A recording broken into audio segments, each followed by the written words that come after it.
Olá, está começando o programa Conexão, programa que visa discutir assuntos de interesse para toda a sociedade. Você que nos acompanha de Curitiba e região está nos assistindo pela rede Evangelizar de Comunicação. E você que nos assiste de Maringá e região nos acompanha pela TV Terceiro Milênio. E no programa de hoje vamos tratar de um assunto até polêmico, mas um assunto que está sendo cada vez mais tratado em toda a sociedade e isso é muito bom, é de interesse para muitas pessoas. Vamos falar sobre problemas sexuais que envolvem a sexualidade. Estamos aqui com a médica e sexóloga, a doutora Elza Maria Panca Olivetti. Tudo bom, doutora Elza? Tudo bem. Obrigada por aceitar nosso convite para falar sobre este assunto, né, disfunções sexuais, problemas que atingem muita população. São muito comuns os problemas sexuais. Hoje, se for ver, as estatísticas mostram em torno assim, de 40% na população existem queixas de ordem sexual. E qual é a área médica, né, que vai estar trabalhando com essas disfunções, digamos assim? Então, dentro da medicina, abrange tanto a área de ginecologia, como a área de urologia, psiquiatria, né? Porém, esse assunto ele é sempre multidisciplinar, né? Envolve também a psicologia, a sociologia, né? Antropologia, né? À medida que estuda, né? As questões da sexualidade humana, também a filosofia, à medida que estuda também a sexualidade, a parte humana da sexualidade, né? Então envolve até direito, a área política, né? O direito sexual, o direito reprodutivo, né? Então é uma área muito ampla, né? E dentro da medicina, mais especificamente a ginecologia, a urologia e a psiquiatria. Né? E você é sexóloga, né? A sexologia é uma área nova, ela está dentro da medicina? Como funciona? A sexualidade humana ela já vem sendo estudada já na última década, né? Mais intensamente nos últimos 100 anos e nas últimas 3, 4 décadas tem se intensificado o estudo. Daí novos estudos, a neurociência veio ajudar, né? E nos últimos anos essa multidisciplinaridade que envolve a psiquiatria, a psicologia, a medicina, os medicamentos, né? A advinda dos medicamentos para as disfunções sexuais, principalmente as masculinas, né? Que estão no mercado, também tem vindo estudos femininos. Então tem se falado mais, tem se medicado mais, né? E conhecimentos novos têm se agregado, né? A área da sexualidade. Então ela está deixando de ser assim um tabu, um mito, onde antes não se falava, né? As pessoas não sabiam nem a quem recorrer, né? Então tinha aquela dificuldade já pela própria vergonha, né? Dificuldade de se expor. Somado a isso, também não sabiam que profissional procurar. Né? Então havia sempre essa dificuldade. E nos últimos anos, né, graças a Deus, né, tem se podido falar mais sobre sexo, sobre a relação sexual e a gente tem conseguido assim estudar melhor o que acontece, né, na vida das pessoas, nos casais, nos casamentos, né? E podendo até ajudar de uma maneira mais eficaz, né? Doutora Elza, você falou na minha primeira resposta, quando eu te perguntei se era comum, você falou então cerca de 40% dessa população. 40% mais em mulher ou mais em homem? Nos dois sexos, tanto porque a gente faz sexo né? Sim. Com as parcerias, né? Então, na verdade, as disfunções são de ambos os sexos, né? Não tem idade, né?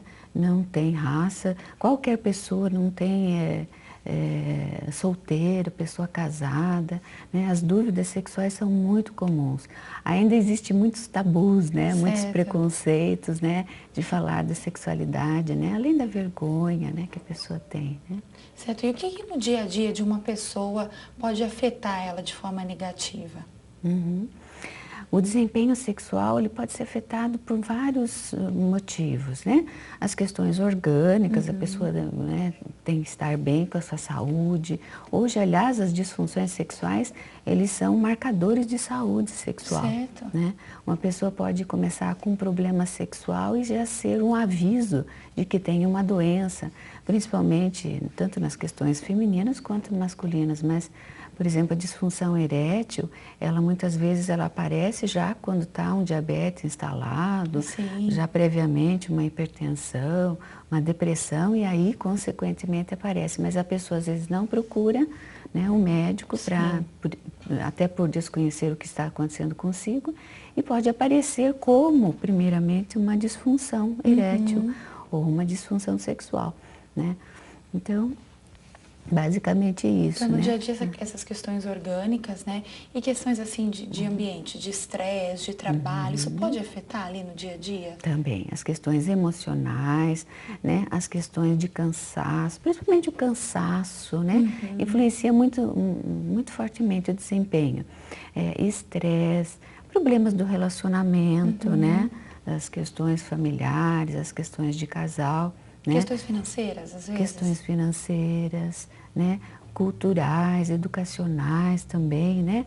Então, uma série de coisas e principalmente assim a questão do parceiro, como é que está esse jogo, essa parceria, como é que está o relacionamento um com o outro, a atração, né? A afetividade entre os dois, né? Como é que está isso? Todo o dia a dia da pessoa, né, está envolvido na sexualidade. Toda ali uma intimidade do casal do dia a dia, né? Momentos carinhosos, né? Isso vai ter consequências depois positivas, né? É Sim, assim mais ou menos sim. que funciona. E uma pessoa, doutora Elza, que é mais saudável, tem hábitos de vida saudável, se alimenta bem, faz exercício físico, ela teria assim mais uma propensão a não ter uma disfunção? Ah, sem dúvida, hoje os cuidados com a saúde refletem também na área sexual, no desempenho sexual. Então, cultivar hábitos de vida saudável, né, sem dúvida, também é cuidar da sexualidade. Né? Certo. E o medo de admitir que teria algum problema nessa área, de reconhecer ou de falar sobre isso, atrapalha muito na hora de buscar um tratamento? Atrapalha. O medo é um dos grandes problemas que a gente vê dentro da sexologia, né? As pessoas têm muito medo de se expor, né? Muito medo de perguntar, né? O medo os próprios preconceitos, né? Em relação à sua sexualidade, né? E a pessoa tem medo, na área sexual mesmo, ela tem medo de várias coisas. Medo de não agradar o parceiro, medo de não ter orgasmo, medo o homem principalmente, medo de perder a ereção, né? O medo de não satisfazer o outro, né? Então o medo é uma coisa que bloqueia muito a pessoa. Né?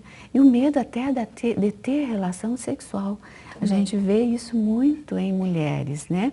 Pela educação rígida, né? Por uma religiosidade até muito ortodoxa, muito fechada, uma educação muito, né, restritiva, pode acontecer, né, da pessoa não desenvolver e ter muito medo quando vai para a relação sexual, né, com muito sentimento de culpa. Sim, né? muitos bloqueios. Bloqueios emocionais e educacionais. Doutora Elza, só para entender, as mulheres tentam disfunção sexuais? Quais seriam? Para a gente entender melhor. Na mulher, mais frequente são a diminuição de desejo, de interesse sexual, a dificuldade de ter orgasmo. Tem uma série de mitos em relação ao prazer sexual, como é que é, aonde sente. Muitas mulheres não têm, nunca tiveram uma experiência de prazer sexual mesmo, de orgasmo. Né? E temos as questões relacionadas à excitação e à dor. Muita né? dor, as mulheres reclamam disso. Algumas mulheres têm dor na relação sexual, muito comum. Eu atendo bastante, até por minha formação, né, ginecológica, né? Então, muito relacionada. A gente tem a questão do vaginismo e a questão da dispareunia, que é a dor na relação sexual. O vaginismo, a pessoa chega a ter tanta dificuldade que ela não consegue ter relação sexual completa. Nossa, e se ela não se abrir, não resolver e buscar ajuda, ela pode passar uma vida inteira achando que o problema é o ato sexual em si, não que ela possa ter alguma coisa, mais ou menos isso que acontece. Muitas vezes nem sabe o que acontece. Sabe. Eu já atendi casais em que já estavam há anos casados, não sabiam por quê que tinham dificuldade porque não conseguiam ter uma relação sexual completa, que acontece comumente no que eu chamo de chamado vaginismo, né? Que a pessoa não consegue ter relação sexual. Muitos casamentos também, né? Anulação de casamentos passam por isso, né? Podem passar pelas questões sexuais, a dificuldade da relação sexual mesmo. Então, para quem está nos assistindo, sentir a dor não é comum, tem que buscar ajuda, é isso? Ah, sempre, né? A relação sexual é um ato de entrega, é um ato de trocas afetivas, né? Se não está acontecendo, e um ato de prazer também, Sim. Um com o outro, né? Se isso não acontece, alguma área está com problemas, tanto de ordem física, como emocional, como, né, a questão cultural, social, como essa pessoa, onde ela estava inserida, como ela foi criada, né, que tipo de educação ela recebeu. Isso, as cobranças, né, também recebidas em relação ao sexo, à sexualidade, né, isso tudo pode desenvolver problemas no casal. Então, a melhor opção sempre é buscar ajuda, e hoje tem profissionais que estudam mais essa área, Sim. né? Então, nós temos aí uma série de profissionais, como eu disse, em várias áreas, ajudando a resolver esses problemas, tanto na psicologia, na medicina, chamada medicina sexual, né? Na fisioterapia, né? E outras áreas que vêm colaborar junto. Bom, doutora Asa, muitos assuntos interessantes. A gente volta daqui uns minutinhos falando mais sobre disfunções sexuais. Vamos tratar de alguns mitos em torno de disfunções em mulheres e em homens. Nós voltamos daqui a pouquinho com o programa Conexão.